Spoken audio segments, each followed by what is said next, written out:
Bonjour, on se retrouve aujourd'hui avec un très grand plaisir pour commenter et expliquer toutes les lumières qui vont descendre le septième jour de Pessah. Alors on commence à énumérer. Première chose, il est marqué dans le livre saint que ce jour est très propice pour acquérir la Emouna, acquérir la croyance en Akadosh Baruch Hu.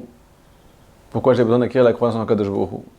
Je suis déjà croyant, j'ai la kippa, regardez, je fais le Shabbat et ainsi de suite. Il faut savoir que c'est pas tous les jours facile de se mettre entre les mains d'Hachem complètement, comme vous le savez. C'est pas un chidouche. Deuxièmement, il a marqué dans le livre saint, le livre de Chassidut, que ce jour est très propice pour se délivrer complètement de tous nos soucis, tous nos tourments. Comme vous le savez, parfois la vie est très simple. Mais notre pensée nous amène, je vous passe les détails, elle nous empêche de vivre. Elle nous empêche de vivre le bonheur. Le septième jour de Pessah, c'est un jour très propice pour se délivrer de tous nos tourments. Troisième chose, il a marqué que en ce jour, Akadosh Baruch Hu fait descendre une pluie d'abondance. Une pluie de miséricorde descend sur le peuple d'Israël. Comment ça marche? On va expliquer Bezrat Hashem. Quatrième chose, ce jour est un échantillon des jours futurs. Alors, Bezrat Hashem, pour comprendre tous ces principes, on va ramener les faits. Qu'est-ce qui s'est passé le septième jour de Pessah? Et de là, on va comprendre un peu plus comment arriver à ces 4 cadeaux, Bezrat Hashem. Alors, comme vous le savez, le peuple d'Israël est sorti de l'impureté d'Égypte. Il se dirige maintenant vers le désert pour recevoir la Torah. Baruch Hashem, que du bonheur. Mais là, un petit problème, ils sont poursuivis par les Égyptiens. Le septième jour, ils arrivent devant la mer Rouge. Les Égyptiens derrière eux et la mer Rouge devant eux. Et là, ils sont complètement bloqués, ils sont dépourvus, ils ne savent plus quoi faire. Ils se mettent à crier à Akadosh Baruch Hu. Akadosh Baruch Hu, par sa miséricorde, a ouvert la mer Rouge. Nous disent nos sages, Akadosh Baruch Hu n'a pas seulement ouvert la mer Rouge, il a ouvert toutes les eaux du monde entier. Comme il est marqué, Bayefkeu Amaim, Akadosh Baruch Hu a fendu toutes les eaux. Mais là, on ne comprend pas beaucoup. Il faut savoir que Akadosh Baruch Hu ne fait pas un miracle inutile. Comme ça, les Rishonim expliquent. Akadosh Baruch Hu ne peut pas faire un miracle qui n'a aucune utilité. Alors, ouvrir la mer Rouge, faire passer tes enfants, les sauver des Égyptiens, les amener au don de la Torah, on comprend. Mais pourquoi tu ouvres toutes les eaux du monde entier? Alors, Bezrat Hashem, on va expliquer ce principe avec la lumière de la Chassidut. La lumière du Zohar HaKadosh. Il y a marqué que le Zohar HaKadosh nous explique que les eaux font référence aux tourments. Font référence aux soucis. Ce qui nous déborde. Des fois, on se noie dans l'eau et parfois, on se noie dans nos soucis, dans nos tourments. Comme le Zohar HaKadosh explique, il y a un principe qui s'appelle Maïm Azedonim, des eaux impétueuses. Alors David Amela dans le Tehillim, il nous cite déjà ce principe. Il nous dit Igiu Maïm Ad Nafesh. Les eaux sont arrivées jusqu'à mon âme. David Amela a été débordé par ces tourments. C'est comme ça qu'il a d'ailleurs écrit le Sefer Tehillim. Alors là, qu'est-ce qui se passe? Comme on a expliqué, Akadosh Baruch Hu, il a séparé toutes les eaux. C'est pour nous expliquer, pour transmettre le message que ce jour contient une lumière très particulière. Toutes les eaux du monde entier, tous les tourments que chaque juif, qui occupe chaque juif, vont être mis de côté. Et on va pouvoir passer au milieu de toutes ces eaux. Arriver à la délivrance spirituelle. Car il faut savoir que Rabbi Nachman nous explique, de façon toute simple, que le Tzara n'a pas d'emprise sur le peuple d'Israël. C'est pas possible. Comment il agit? Premièrement, il commence à être tourmenté. À partir du moment où ils sont tourmentés, alors là, il fait de ce qu'il veut. Il les fait tomber dans les fautes les plus graves. Comment ça marche? D'abord, il les fait tomber, il les tourmente, ainsi, après il les attrape.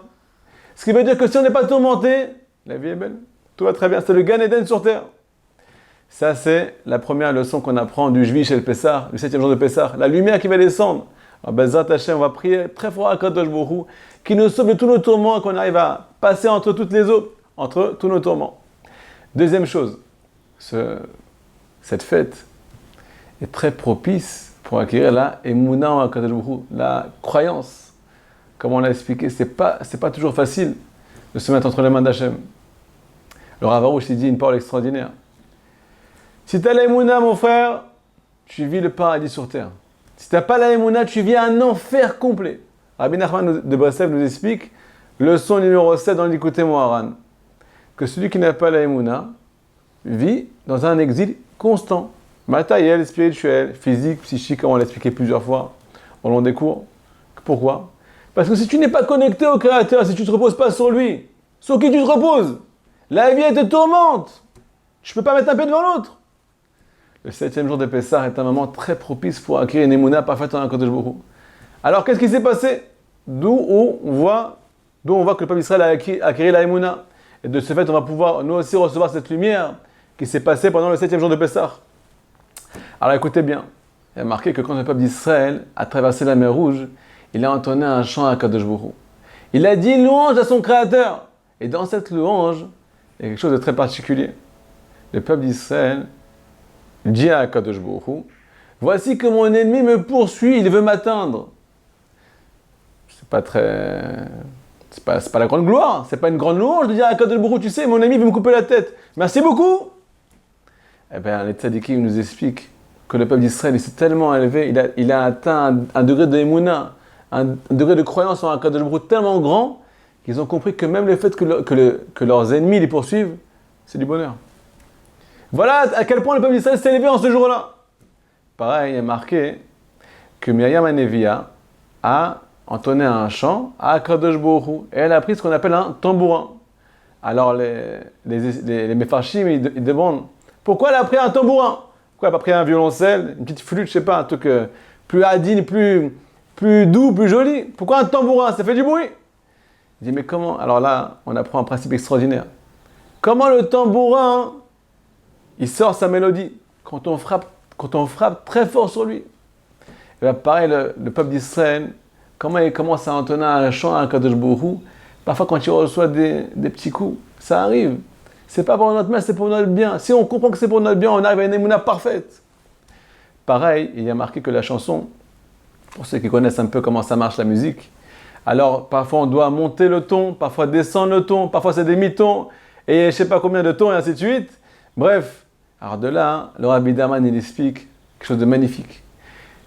La vie du juif, parfois il est en haut, parfois il est en bas, parfois il est au milieu. C'est ça qui fait la mélodie, c'est ça qui fait la musique. Donc ce jour, en 2 mots, est un jour très propice pour recevoir la lumière que le peuple d'Israël a reçue. Cette lumière va revenir sur nous aujourd'hui.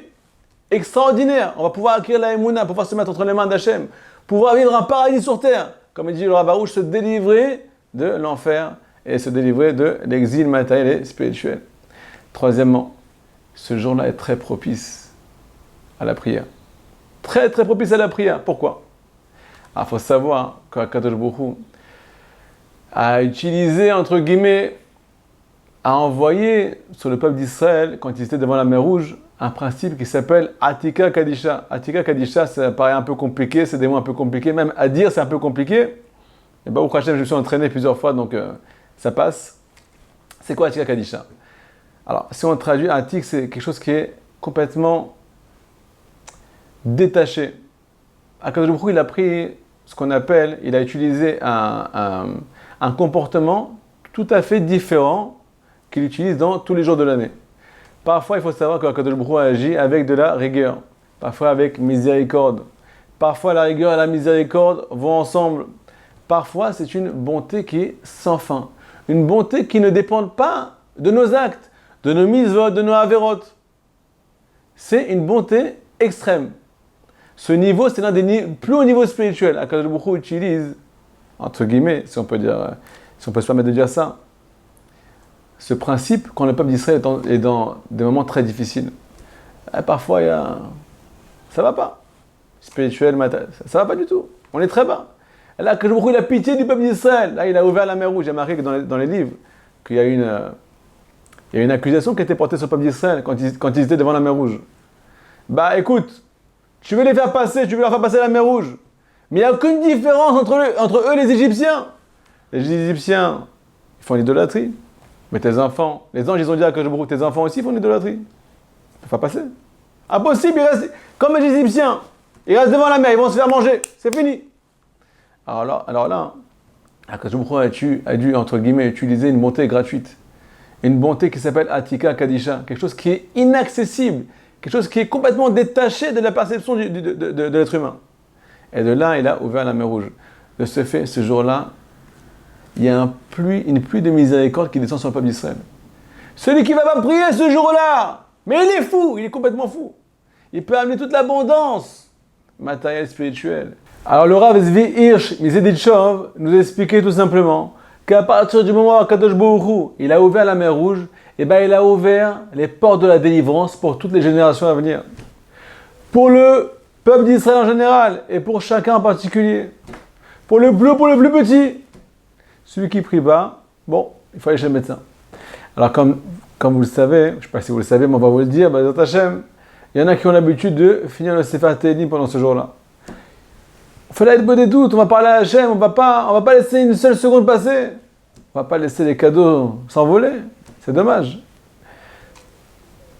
Quatrième chose, on a dit on a posé une question. Enfin, on n'a pas posé une question, on a expliqué que ce jour-là, il n'y a pas de mitzvot. Mais maintenant, on va poser une vraie question.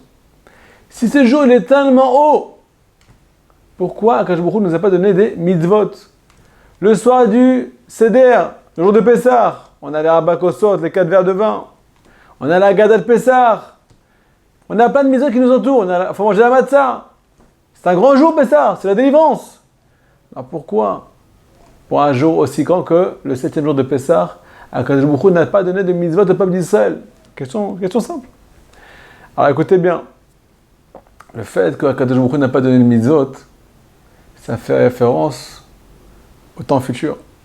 Comme la Gemara dans Nida nous explique, page 61, la Atid Lavo, dans les temps futurs, il n'y aura plus de mitzvot. Donc on est dans un échantillon du monde futur. Pourquoi le fait qu'il n'y a pas de mitzvot, ça fait référence au monde futur? Alors, Bezrat Hashem, on va essayer d'expliquer de façon simple, bien sûr. Il faut savoir que le but de la Torah et des mitzvot, l'étude de la Torah, des mitzvot, de la prière, c'est de capter la lumière d'Akadosh Baruch Hu dans ce bas monde. En d'autres mots, la lumière d'Akadosh Baruch Hu descend, apparaît, et tout le temps amenée sur le peuple d'Israël. Sauf qu'il faut avoir les mains ouvertes, il faut avoir un keli, il faut avoir un ustensile pour la recevoir. L'ustensile pour la recevoir, étudier la Torah pour les hommes, faire les mitzvot pour tout le monde. Il y en a qui vont au mikvé, ils vont se purifier pour avoir, dans des mots simples, avoir plus de réseau, avoir plus de connexion avec le Créateur. Faire la prière, faire être beau des doutes.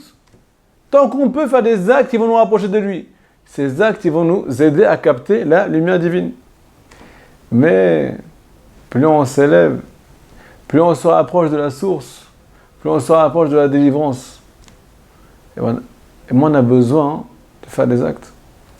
C'est pas que dans la vie de tous les jours, on est exempté de la Torah des mitzvot, pas du tout.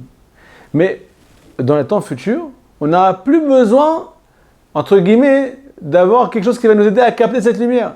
Cette lumière, on va la capter naturellement. Et bien, le 7e jour de Pessah, il y a un petit échantillon de cette lumière. Un petit échantillon de cette dimension. Alors, Baruch Hashem, on a compris combien de lumière vont descendre pendant ce jour. Je nous souhaite, Bezrat Hashem, une bonne délivrance, qu'on arrive à passer entre les eaux, qu'on sorte de tous nos tourments, Bezrat Hashem, qu'on accède à la Emouna, qu'on accède à la Parnassa aussi, c'est le jour de la Parnassa, à la guérison, Bezrat Hashem, et à tout ce que chacun désire, Chag Sameach.